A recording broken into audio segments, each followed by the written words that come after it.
Hello students, today we will discuss meaning of valuation and its object. आज हम मूल्यांकन का अर्थ एवं इसके उद्देश्य स्पष्ट करेंगे। देखिए, बैलेंस शीट के राइट साइड में असेट्स को एक निश्चित मूल्य पर दिखाया जाता है और ये मूल्य वही होना चाहिए जो चिट्ठा बनाने की तिथि पर उस असेट्स का था। हर संपत्ति जिस मूल्य पर दिखाई गई है वह एक्यूरेट है या रॉन्ग है, ये पता लगाना वैल्यूएशन से संबंध रखता है, मूल्यांकन से संबंध रखता है। अदर वर्ड्स में कह सकते हैं कि संपत्तियों का चिट्ठा बनाए जाने वाली तिथि पर बिजनेस के लिए क्या वैल्यू है, क्या मूल्य है, ये ध्यान रखते हुए संपत्तियों का मूल्य आंकना ही मूल्यांकन कहलाता है। इसी को वैल्यूएशन कहते हैं। भिन्न भिन्न विद्वानों ने मूल्यांकन को इस प्रकार से डिफाइन किया है। According to Lancaster, the valuation of assets is therefore an attempt to ensure the equitable distribution of the original outlay over the period of the assets usefulness। Lancaster कहते हैं, संपत्तियों के उपयोगिता काल में उनके प्रारंभिक मूल्यों को समान रूप से बांटने के प्रयत्न को मूल्यांकन कहते हैं। जे.आर. बार्टली बाई के अकॉर्डिंग देखें तो जे.आर. बार्टली बाई कहते हैं, कंपनी का चिट्ठा ये दिखाने के लिए नहीं बनाया जाता कि यदि संपत्तियों का मूल्य प्राप्त कर लिया जाए और दायित्व का भुगतान कर दिया जाए तो पूंजी का क्या मूल्य होगा, मतलब इसके लिए नहीं बनाया जाता, बल्कि ये दिखाने के लिए बनाया जाता है कि पूंजी का विनियोग कैसे किया गया है। इसलिए मूल्यांकन का अर्थ चिट्ठे के दिन संपत्तियों के बाजार मूल्य से नहीं है। अब हम बात करते हैं ऑब्जेक्ट ऑफ वैल्यूएशन। मूल्यांकन के क्या उद्देश्य होते हैं, किस लिए इसका मूल्यांकन किया जाता है। चिट्ठे के लिए संपत्तियों का मूल्यांकन के कुछ उद्देश्य होते हैं, जैसे आर्थिक स्थिति का ज्ञान, ख्याति का ज्ञान, संपत्तियों के मूल्य की जानकारी, मूल्यों में परिवर्तन का ज्ञान, पूंजी विनियोग का ज्ञान और ऑडिटर की संतुष्टि। चिट्ठे के दिन संपत्तियों एवं दायित्वों का एक्चुअल मूल्य क्या है, ये ज्ञात हो जाता है वैल्यूएशन के माध्यम से। इसके फलस्वरूप स्थिति विवरण व्यापार की सही एवं उचित स्थिति को दर्शाता है।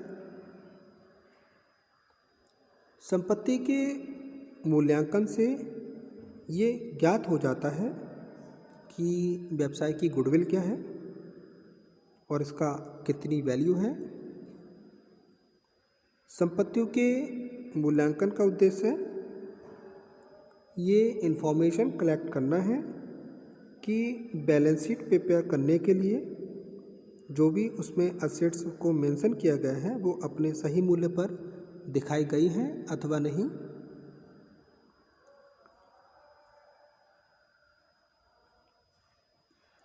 संपत्ति को क्रय करते समय उसका मूल्य क्या था, चिट्ठे की डेट पर उसका मूल्य क्या है, इससे संपत्ति के मूल्य में जो परिवर्तन होता है उसका ज्ञान हो जाता है। वैल्यूएशन से ये पता किया जा सकता है कि कैपिटल का प्रयोग किस टाइप से किया गया है।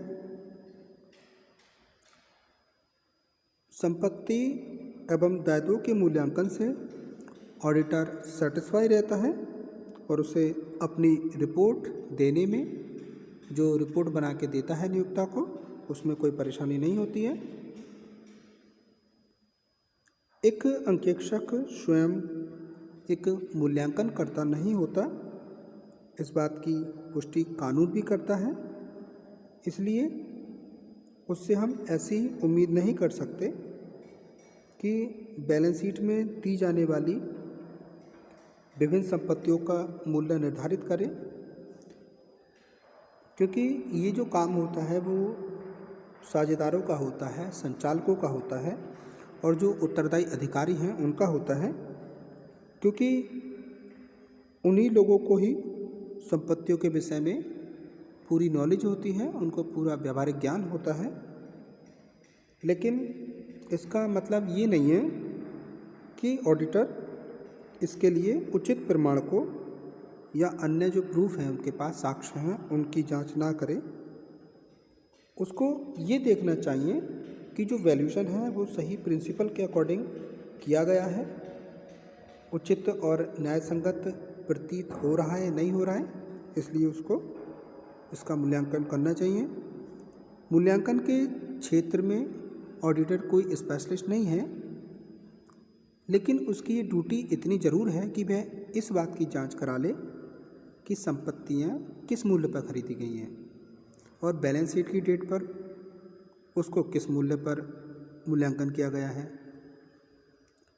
डी पॉला ने इस संबंध में बताया है कि ये ध्यान में रखा जाना चाहिए कि वास्तविक मूल्यांकन तो व्यापार के स्वामियों या ऐसे अधिकारियों द्वारा जिन्हें उन संपत्तियों के बारे में व्यावहारिक ज्ञान होता है किया जाता है, और ऑडिटर की ड्यूटी जहाँ तक उससे हो सके मूल्यांकन की जांच करके अपने आप को सेटिस्फाई करने तक ही सीमित है कि बैलेंस शीट में दिखाई गई जो कंडीशन है वो ठीक है।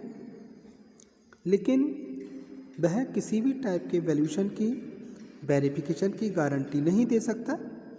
वास्तव में ऑडिटर मूल्यांकन करता नहीं है, फिर भी मूल्यांकन से उसका घनिष्ठ संबंध है। लंकास्टर कहते हैं कि ऑडिटर मूल्यांकन करता नहीं है और ना ही उससे ऐसा करने की उम्मीद की जा सकती है। वह तो केवल इतना ही कर सकता है कि एक्चुअल में लागत मूल्य का सत्यापन क्या है, और जहाँ तक पॉसिबल हो वो ये पता करे कि क्या चालू मूल्य उचित एवं न्याय संगत है तथा स्वीकृत व्यापारिक रीतियों के अनुसार निकाले गए हैं। तो हम कह सकते हैं कि अंकेक्षक मूल्यांकन करता तो नहीं है, बट मूल्यांकन के संबंध में उसके कुछ कर्तव्य हैं। मूल्यांकन के संबंध में ऑडिटर का कर्तव्य है कि वह ये देखे कि विशेषज्ञ द्वारा किया गया मूल्यांकन उचित है, ठीक है, उसके मूल्यांकन का आधार सही सिद्धांत हो, चालू व्यापारिक प्रणालियों सभी संदिग्धताओं को ध्यान में रख के लिया गया है।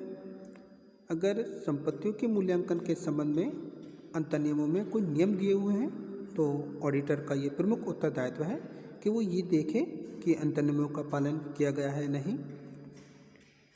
सुलभ प्रमाणकों की सहायता से वह संपत्तियों के मूल्यांकन की जांच करें। अगर संपत्तियों के मूल्यांकन की जांच करते समय कुछ टेक्निकल सब्जेक्ट आ जाए तो ऑडिटर को इसके लिए टेक्निकल स्पेशलिस्ट की सर्विस लेनी चाहिए। यदि ऑडिटर को वैल्यूएशन के संबंध में कोई डाउट हो तो उसे उत्तरदायी अधिकारियों से मूल्यांकन प्रमाण पत्र प्राप्त कर लेना चाहिए। ऑडिटर को ये देखना चाहिए कि मूल्यांकन के संबंध में जो भी लॉ दिए गए हैं उनका पालन किया गया है या नहीं। मूल्यांकन के संबंध में ऑडिटर को यदि कहीं भी डाउट हो तो उसका उल्लेख अपनी रिपोर्ट में कर देना चाहिए। ऑडिटर संपत्तियों का मूल्यांकन करता नहीं होता है।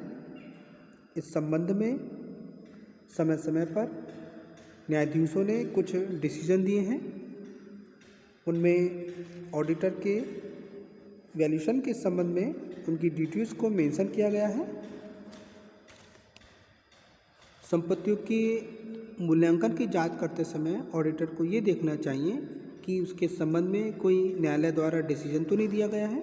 अगर दिया गया है तो क्या संबंधित संपत्ति की रक्षा में उस डिसीजन का उल्लंघन तो नहीं हो रहा है। अब जैसे एक मामला था Kingston cotton mills company limited 1896। तो इस मामले में ये डिसीजन दिया गया था कि ऑडिटर मूल्यांकनकर्ता नहीं है, मतलब उसका जो कर्तव्य है वो स्टॉक की गणना करना है, सूची बनाना नहीं है, उसे तो निर्धारित नियम और परिस्थितियों के अनुसार स्कंद के मूल्यांकन की सत्यता के विषय में पूछताछ करना है और आवश्यक हो तो वह प्रमाण पत्र भी प्राप्त कर सकता है। इस सब सतर्कताओं के फलस्वरूप ही अगर कोई एरर रह जाती है तो ऑडिटर को इसके लिए रेस्पॉन्सिबल नहीं माना जा सकता। ऐसे ही नेक्स्ट डिसीजन दिया था मेकसन बनाम रॉबिन्स 1941।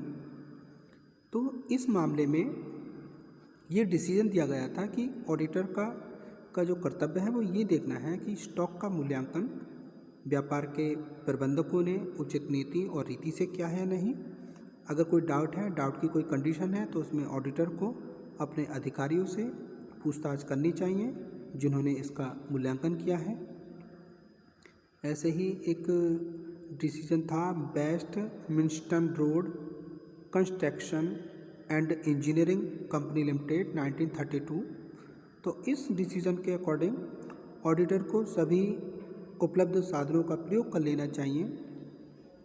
यद्यपि वह मूल्यांकन नहीं है फिर भी उसे लापरवाही करने पर रेस्पॉन्सिबल बनाया जा सकता है।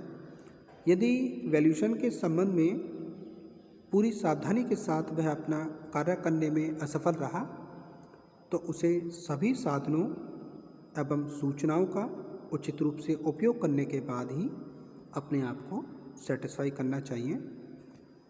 आज की वीडियो के लिए इतना ही। Thank you very much students.